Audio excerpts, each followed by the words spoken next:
Bienvenue sur l'autoroute de nos âmes. Le salut est individuel. Tiens-toi debout devant ton Dieu et prends ta décision personnelle de l'accepter dans ta vie. Voici notre pensée à méditer. Le temps perdu ne se rattrape pas. L'Évangile doit être étudié gratuitement, en famille et en petits groupes de maison. La Bible, la parole de Dieu, doit être le sujet principal de toutes nos discussions. Je dis bien de toutes nos discussions avec amour et respect les uns envers les autres, sans discrimination sociale, sans ramassage d'argent le jour du sabbat. Aucun commerce. Celui qui se fait appeler pasteur doit avoir un métier ou un travail et être le mari d'une seule femme, et on doit rendre de lui un bon témoignage.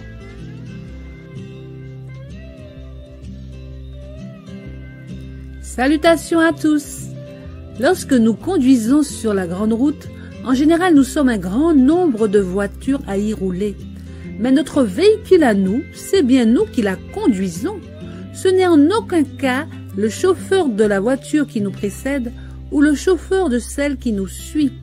Nous sommes seuls responsables de notre conduite et des décisions que nous prenons dans le choix de respecter ou non le code de la route. Il en est de même sur l'autoroute de nos âmes. Sachons être seuls décideurs des choix que nous faisons pour Christ. Ésaïe 6, le verset 8 dit « J'entendis la voix du Seigneur disant « Qui enverrai-je et qui marchera pour nous ?»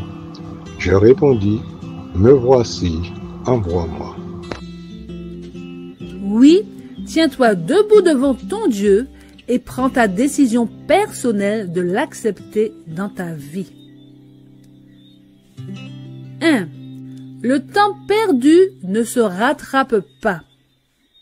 C'est pourquoi, selon ce que dit le Saint-Esprit, aujourd'hui, si vous entendez sa voix, n'endurcissez pas vos cœurs, comme lors de la révolte, le jour de la tentation dans le désert. 2. L'Évangile doit être étudié gratuitement, en famille et en petits groupes de maison. Allez, prêchez et dites, le royaume des cieux est proche. Guérissez les malades, ressuscitez les morts, purifiez les lépreux, chassez les démons. Vous avez reçu gratuitement, donnez gratuitement. Les petits groupes de maison, conduits par l'Esprit Saint, sont mal vus par la dite grande assemblée. Car partout où un petit groupe s'organise, Satan cherche constamment à harceler et à troubler les fidèles, car ces fidèles s'attachent à la vérité, la parole de Dieu. La Bible, la parole de Dieu, doit être le sujet principal de toutes nos discussions, avec amour et respect les uns envers les autres, sans discrimination sociale. Ta parole est une lampe à mes pieds et une lumière sur mon sentier.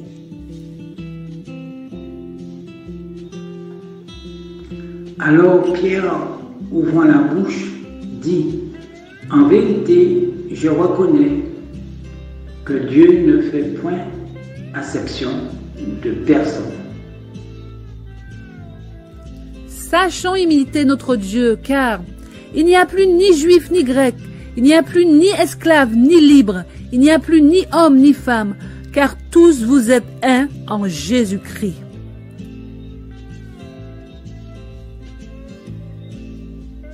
4. Sans ramassage d'argent le jour du sabbat.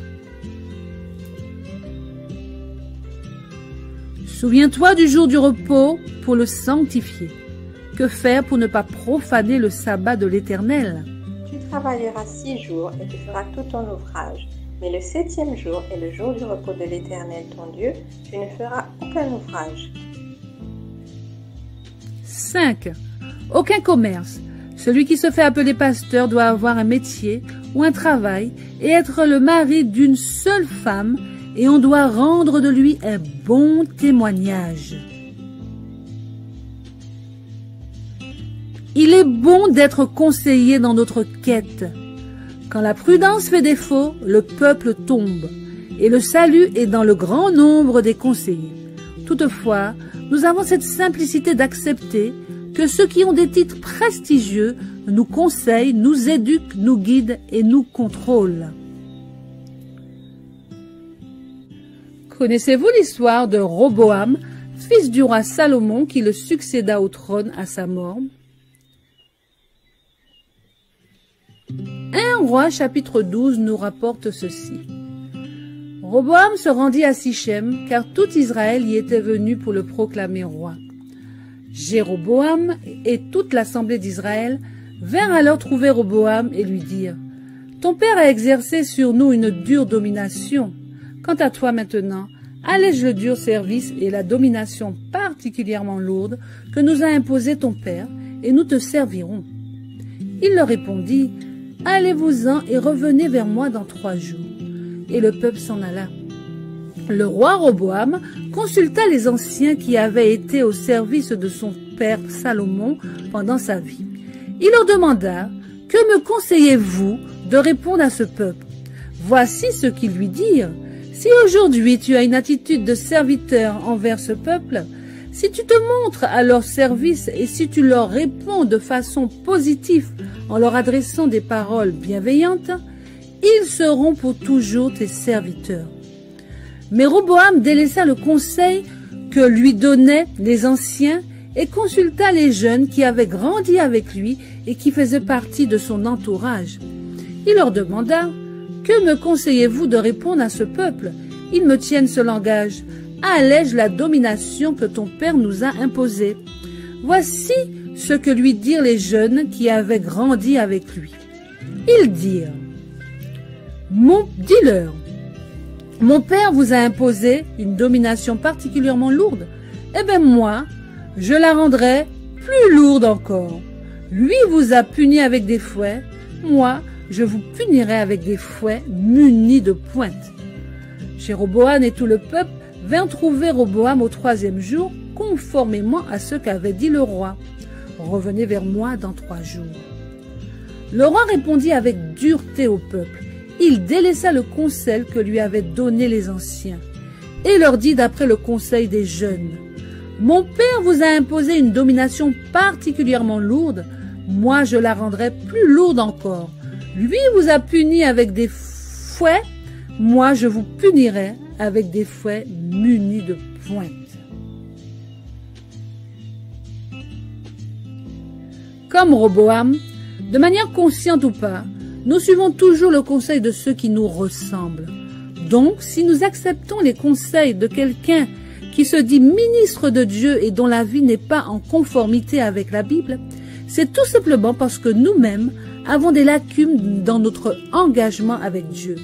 Et nous avons certainement un péché que nous ne voulons pas délaisser, donc nous acceptons sans broncher d'être les brebis de ces loups, à l'instar du bon berger.